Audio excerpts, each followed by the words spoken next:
Allô, allô tout le monde! Merci beaucoup d'être présent aujourd'hui dans ce nouvel épisode de podcast, épisode numéro 4 de mon podcast. Déjà, ça va vite tout ça. La semaine passée, si vous avez écouté l'épisode numéro 3, je disais qu'on allait parler d'éveil aujourd'hui. Donc, dans cet épisode-ci, malheureusement, l'invité avec qui j'avais une rencontre pour discuter de l'éveil n'a pas pu se libérer cette semaine finalement. Puis, ben, c'est ça. Ça arrive, hein, des fois, des dernières minutes et des petites problématiques qu'on ne peut pas contrôler. Mais c'est bien correct. Pour vrai, tout est une question de timing, selon moi. Puis, ben, c'est ça. C'est juste parce que c'était pas dû pour être cette semaine. Donc, ça va aller un petit peu plus loin dans le planning, finalement. Donc, cette semaine, j'ai fait un questionnaire. En fait, j'ai fait un sondage dans ma story Instagram pour savoir quels étaient vos sujets favoris parmi 4 sujets. Donc, c'était ex aequo avec le tarot et le cycle lunaire. Donc, j'ai décidé d'y aller avec le cycle lunaire pour aujourd'hui. Pourquoi parler de ça? Parce que moi, la lune, c'est une grande fascination pour moi. Je l'aime tellement d'amour, la lune. C'est comme, je ne sais pas comment vous décrire cette relation-là, mais chaque fois que je la vois, quand elle est bien sûr pas en nouvelle lune, on la voit pas, mais j'ai dit toujours comme, tu sais, j'y parle. Genre, j'ai dit salut, j'ai dit je t'aime. Puis pour vrai, vous allez me trouver folle, mais j'aime tellement la lune. J'ai une relation particulière avec la lune, puis j'aime suivre son cycle. Et ben, c'est ça. Moi, j'aime beaucoup parler de la Lune. Donc, c'est vraiment chouette comme sujet aujourd'hui pour ça. J'ai été faire des recherches pour vraiment vous expliquer là, c'est quoi le cycle lunaire vraiment en détail. Donc, je connais le cycle lunaire, mais je voulais vraiment aller vous chercher des informations vraiment très précises. Donc, on y va avec ce sujet-là. Euh, ouais. Fait que dans le fond, tout comme la Terre tourne autour du Soleil, la Lune tourne autour de la Terre. Donc, c'est comme un satellite, justement, dit naturel, parce que c'est à... Ouais, c'est ça. Le satellite naturel, selon Wikipédia, c'est un objet céleste en orbite autour d'une planète ou d'un autre objet plus grand que lui-même qui n'est pas d'origine humaine par opposition au satellite artificiel. Donc, ce n'est pas fabriqué par l'humain, bien sûr.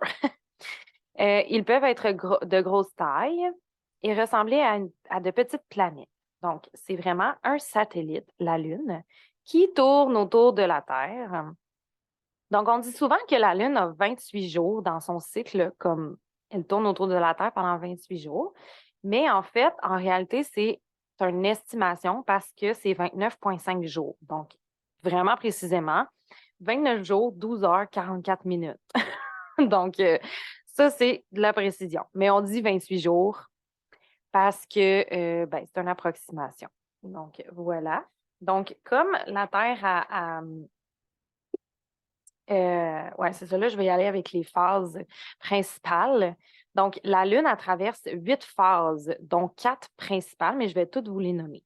Donc, nouvelle Lune, ça, c'est le début du cycle. Premier croissant de Lune, premier quartier de Lune, la gibbeuse croissante. Je vais vous dire c'est quoi que ça veut dire gibbeuse. Euh, la pleine Lune, la gibbeuse décroissante, le dernier quartier de Lune et le dernier croissant de Lune. Donc, les 4 phases principales, c'est la nouvelle Lune, le premier quartier, la pleine Lune et le dernier quartier de Lune. Qu'est-ce que ça veut dire gibbeuse? Pourquoi on dit ça? Ça vient ça vient du mot latin gibbum, qui veut dire arrondi. Donc, la Lune est arrondie, mais pas ronde, comme la pleine Lune. Donc, ça veut rien dire ça. C'est rien que pour ça qu'on dit gibbeuse. Écoute, moi, j'ai appris quelque chose aujourd'hui. Fait que je ne sais pas si vous allez repartir avec ça, là, mais moi, je ne savais pas qu'on disait gibbeuse. Super intéressant. Euh, ouais, j'avais envie de vous parler aussi de est-ce qu'on voit la Lune, tout dépendant qu'on est où sur Terre, est-ce qu'on voit la Lune de la même façon? Parce que je me suis posé la question. Et en fait, oui, mais quand on est au pôle Nord, on va le voir d'une façon différente qu'au pôle Sud. Hein? C'est comme quand on a la tête à l'endroit et la tête à l'envers. On s'entend? Fait que ça veut dire que au pôle sud, ils voient ça à l'envers. Donc, pour eux, le décroissant, c'est vraiment un D et le croissant, c'est vraiment un C. C'est vraiment spécial. Donc là, je vais vous mettre des liens vers des vidéos, puis vraiment des textes là, sur Internet que j'ai trouvés à propos de ça. Fait que c'est super intéressant de savoir ça. Moi, je savais pas ça, que quand on était au pôle sud, clairement, on a la tête à l'envers, fait qu'on le voit comme de différentes façons. Puis j'ai trouvé qu'il y a une expérience à faire pour le tester ça. Fait que c'est super intéressant pour vrai. J'ai appris quelque chose. Mais tu sais, c'est clair que c'est ça, mais on dirait que quand on se pose pas la question, on se dit, tu sais, ben, ben ouais, c'est là. C'est vraiment drôle. Euh, Comment qu'on reconnaît que c'est une lune croissante ou décroissante, ou un premier quartier ou un dernier quartier de lune? Donc, quand c'est croissant, ça va faire un D. Ça va former un D, dans le fond. Fait que c'est vraiment l'inverse. Quand ça va former un croissant, c'est décroissant. Donc, on peut le reconnaître quand que c'est le premier quartier de lune, ça fait un petit P. Donc, attends un petit peu. Ouais, c'est ça. Quand que c'est le premier quartier, oui, c'est ça. Il faut le mettre en minuscule. Donc, ça forme un petit P avec le D de la Lune. Ça forme un P. Fait que c'est le premier quartier. Et le D, c'est un petit D aussi. On met la barre en haut. Donc, avec le C, ça forme un petit D. Ça, c'est vraiment intéressant. Donc, si vous voyez ça, vous pouvez vous imaginer un petit P ou un petit D. Donc, en minuscule. Fait que c'est ça, croissant, décroissant, c'est vraiment l'inverse. Donc, quand la Lune forme un C, c'est décroissant et un D décroissant. Voyons, un C. Ouais. Je suis en train de me mêler dans mes pinceaux, moi, là. C'est l'inverse, dans le fond. Donc, quand c'est un C, c'est décroissant et quand c'est un D, c'est croissant. Bon, on va se le dire, là. OK. Fait que là, pour vous expliquer un petit peu, là, pourquoi on voit la Lune de ces façons-là, en fait. Donc, nouvelle Lune, on ne voit plus la Lune. Premier croissant, on voit un petit peu la Lune, tout ça. C'est assez simple, mais ça peut être complexe là, dans un podcast. C'est sûr que ceux qui sont en vidéo, je vais vous partager mon écran. Si vous êtes sur le podcast et que ça vous tente d'aller voir c'est quoi le schéma, en fait, je vais vous mettre ça dans les show notes parce que c'est un petit peu complexe à comprendre à l'oral. Fait que là, je vais vous partager mon écran. Là, c'est ici, dans le fond, c'est le cycle de la Lune. Donc, la lumière du soleil est toujours à droite ici de la Terre. Fait que tu as la lumière du soleil à droite de la Terre et tu as tu sais, mettons sur un schéma, c'est à droite le soleil et la Terre est à gauche. La Lune, elle tourne entre ça, donc autour de la Terre. Fait que, dans le fond, quand tu as la nouvelle Lune, la Lune est complètement, la face de la Lune est complètement éclairée par le soleil. Fait que c'est pour ça qu'on ne la voit pas. Ensuite de ça, ici, il y a juste un petit morceau qui est allumé par le soleil. Fait qu'on la voit en croissant. Donc, ainsi de suite, comme ça. Puis quand elle est complètement en arrière de la Terre, bien là, on voit la pleine lune parce qu'elle est complètement illuminée. Bien, en fait, elle est dans l'ombre du soleil de la Terre, mais on la voit en pleine lune. Donc, c'est pas super clair là, de même là, quand je le dis, mais sur le schéma, on voit super bien là, qu'est-ce que ça fait, dans le fond, le cycle lunaire comme ça. Fait que voilà pour ça. Donc, ceux qui vont vouloir aller voir un petit peu plus d'informations, je vais mettre aussi un lien vers une vidéo qui explique super bien comment ça se produit, le cycle lunaire. C'est vraiment intéressant. Donc, quand on parle d'éclipse lunaire, ça se produit quand la Lune passe dans l'ombre projetée par la Terre. Fait que quand que la Lune est comme alignée à l'ombre de la Terre, parce que, tu sais, c'est pas toujours droit, là, dans le sens que, tu sais, ça se mouvoie, mais pas toujours de la même façon. Donc, c'est aligné exactement avec l'ombre de la Terre. Donc, quand elle se tasse un peu, ça devient comme orangé. Donc, ça aussi, j'ai une vidéo pour l'expliquer. Mais en gros, c'est l'éclipse lunaire se produit quand la Lune passe dans l'ombre projetée par la Terre. Fait que Je vais vous mettre le lien vers la vidéo juste pour comme ceux qui sont très visuels. Mais en gros, ça fait ça. Puis pourquoi on n'observe pas plus de fois par année des éclipses? Parce que clairement, la Lune, elle passe dans l'ombre quelquefois, c'est sûr, mais en fait, ce qui arrive, c'est que 2 fois par mois, la Lune croise des nœuds, donc le nœud nord, le nœud sud, des nœuds lunaires. Là, c'est super complexe, là, mais allez lire sur les nœuds lunaires. C'est sûr qu'on va venir en parler de l'astrologie par rapport à ça, puis ça, c'est dans les cartes du ciel aussi, fait que ne vous inquiétez pas, on va venir approfondir ça.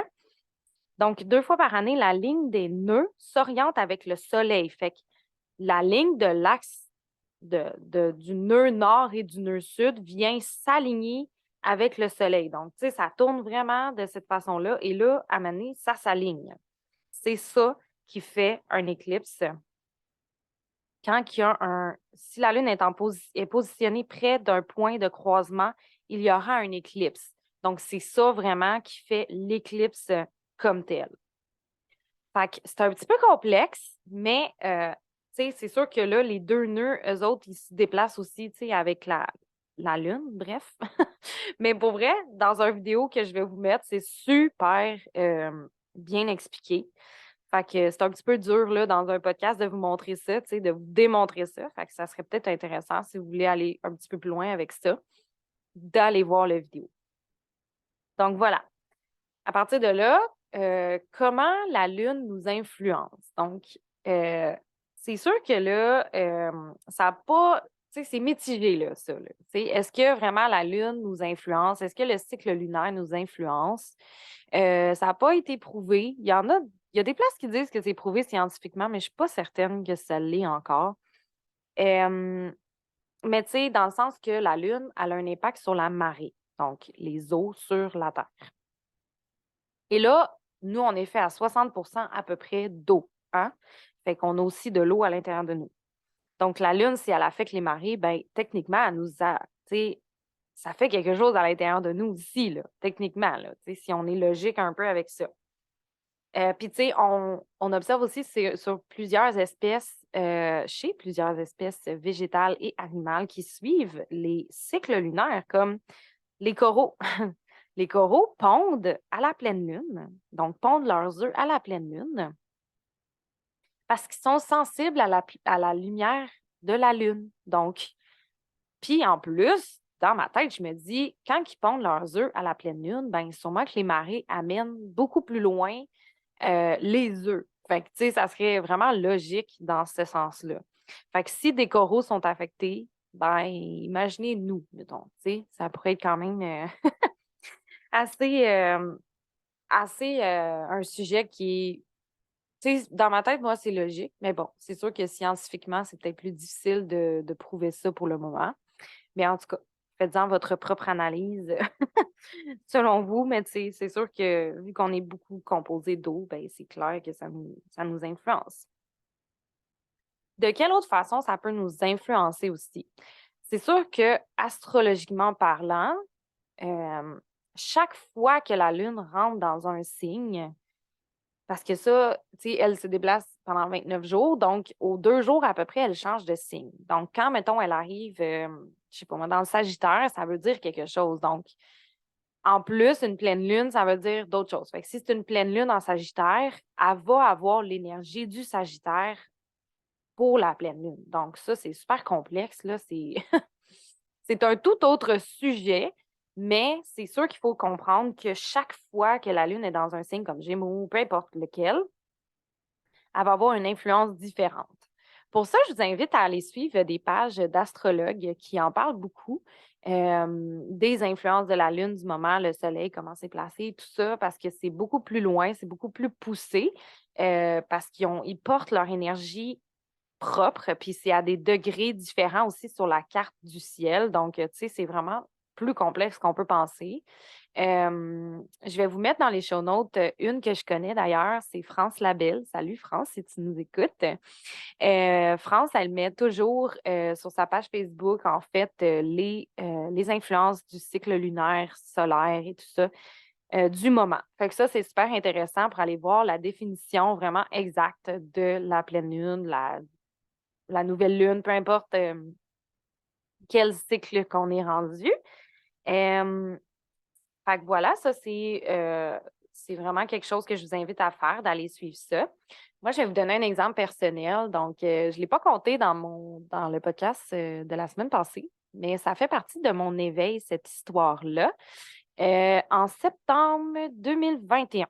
Donc, un mois avant les gros événements qui s'est passé avec notre médium et tout ça. Ceux qui ont écouté, vous savez de quoi je parle. Ceux qui n'ont pas écouté, je vous invite à aller l'écouter. Donc, un mois à peu près avant que tout ça se passe, je vais toujours me rappeler de cette pleine lune en poisson qui avait eu lieu en septembre 2021.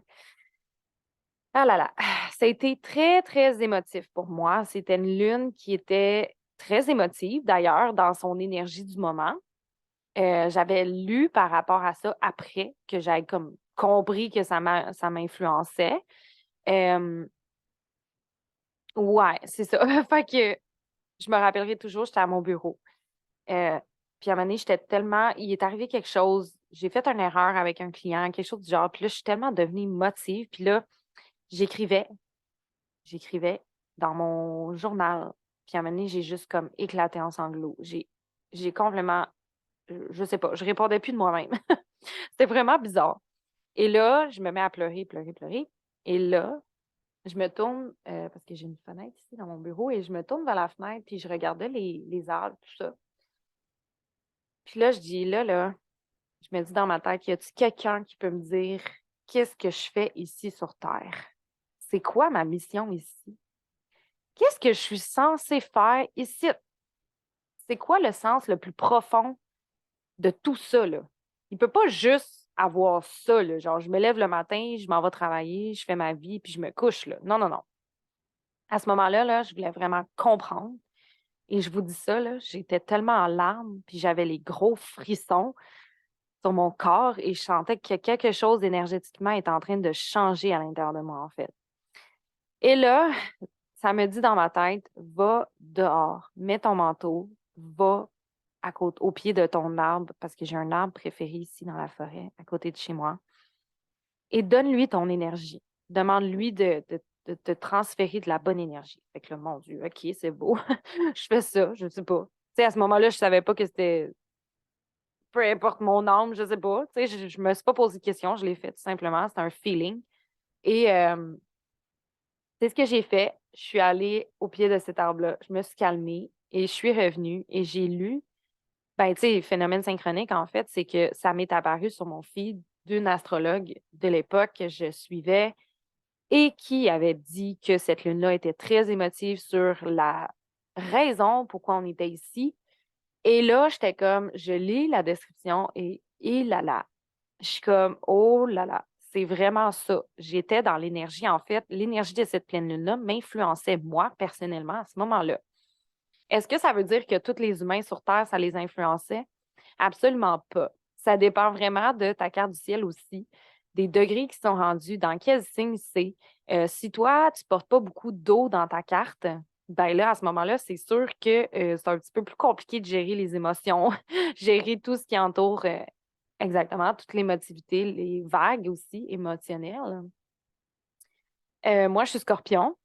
Mais c'est sûr que je porte rien dans le poisson ni dans le cancer. Donc, à ce moment-là, peut-être que c'est ça qui a fait que ça a été plus marquant pour moi. Bon, c'est sûr que là, il y a un timing de mon éveil est en train de se faire. Tranquillement, pas vite, c'était ça qui était en branle, en travail. Fait qu'en tout cas, c'est super intéressant. Je voulais vous amener cette expérience personnelle-là parce qu'effectivement, j'ai entendu autour de moi aussi des femmes vivre ça, en fait. Des personnes que je connais qui ont eu des gros wake-up calls par rapport au cycle lunaire, donc des pleines lunes, des fois des nouvelles lunes, ça peut être ça aussi, mais qui sont très intenses, là, très émotives, donc ça va nous affecter d'une façon qu'on ne comprend pas toujours. Voilà.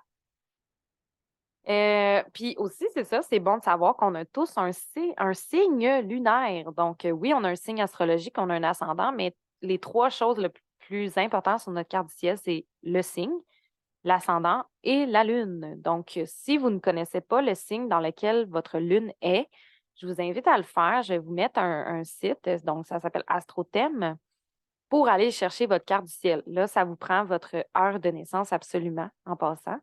Je sais que si vous ne l'avez pas, certains astrologues peuvent aller rechercher l'heure de naissance. Donc, je pense que France fait ça, je ne suis pas sûre. Mais en tout cas, il y a plusieurs astrologues qui le font. Euh, donc, allez voir dans quel signe votre lune est. Moi, elle est à 21 degrés du Gémeaux, donc en maison 10.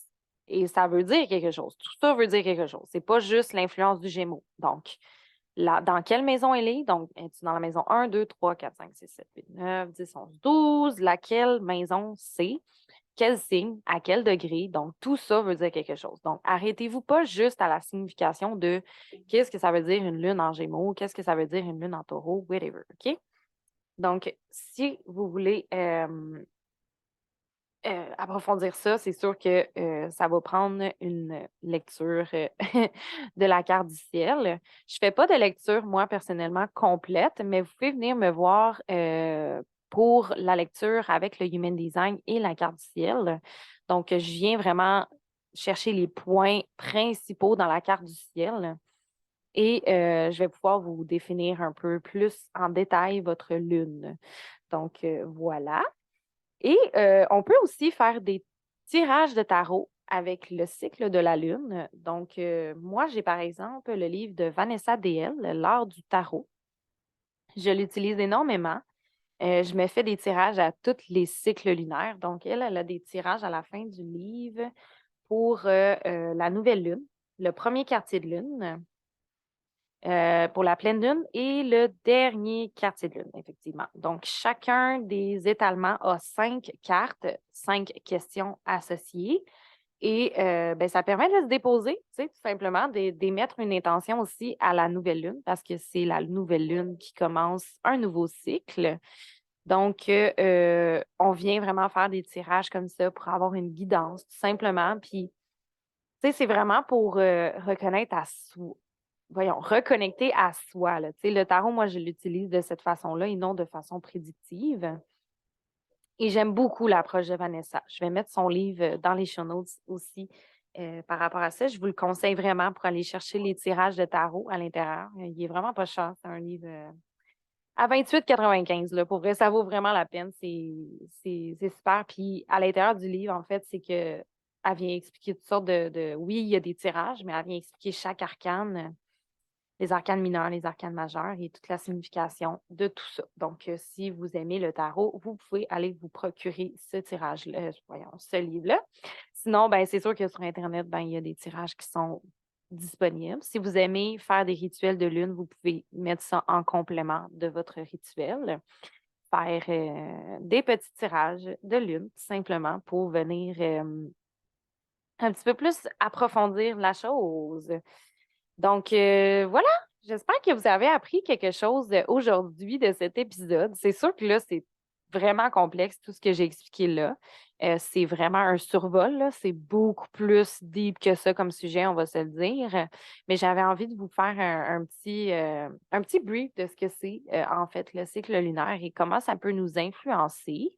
Euh, Si vous voulez aller plus loin avec tout ça, comme je disais, vous pouvez venir en consultation avec moi pour faire une lecture de charte Human Design. Si vous avez juste envie d'avoir les points d'activation de votre carte du ciel, vous pouvez aussi venir m'écrire. On peut s'arranger pour voir qu'est-ce qu'on peut faire avec ça. Je ne l'offre pas comme tel dans mon site web en ce moment, mais c'est quelque chose qui peut être offert aussi.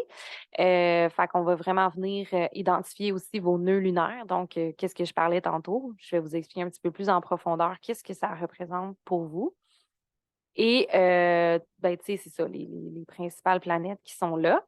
Mais je ne fais pas de lecture de carte du ciel comme telle encore complète. Je ne me dis pas astrologue, là. Donc, tu sais, je suis tellement passionnée de ça, puis je veux juste retransmettre cette passion-là. Puis si ça peut vous aider par le fait même, ben tant mieux. Donc, il me reste quelques places pour la semaine prochaine, avant Noël. Sinon, ça va après Noël. Vous pouvez aller voir, je vais mettre ça dans les show notes. Vous pouvez aller voir mes disponibilités, puis les détails sur mon site web. Et si vous réservez avant les fêtes, avant le 1er janvier, vous allez geler le tarif qui est là en ce moment. Donc, même si vous réservez au mois de février, mars, peu importe où que vous les réservez, vous gelez le tarif qu'il y a là en ce moment parce que je ne sais pas de combien ça va augmenter, mais c'est sûr que je vais augmenter les tarifs qui sont inscrits sur mon site. Donc, voilà, j'espère que vous avez aimé cet épisode. N'hésitez pas à venir me jaser en privé. J'aime ça. Je reçois beaucoup de commentaires, beaucoup d'amour. J'aime ça partager avec vous. Je le fais pour vous aussi. Oui, je le fais pour moi, mais je le fais en premier pour vous instruire, pour vous divertir, pour que vous en appreniez plus. Donc, n'hésitez pas à venir me dire que vous appréciez le podcast. Puis, si vous avez des questions par rapport à un épisode ou des suggestions d'épisodes, en fait, de sujets d'épisodes. Ça va me faire vraiment plaisir de vous écrire et de vous lire. Donc, on se revoit bientôt pour un prochain épisode de podcast. Salut tout le monde!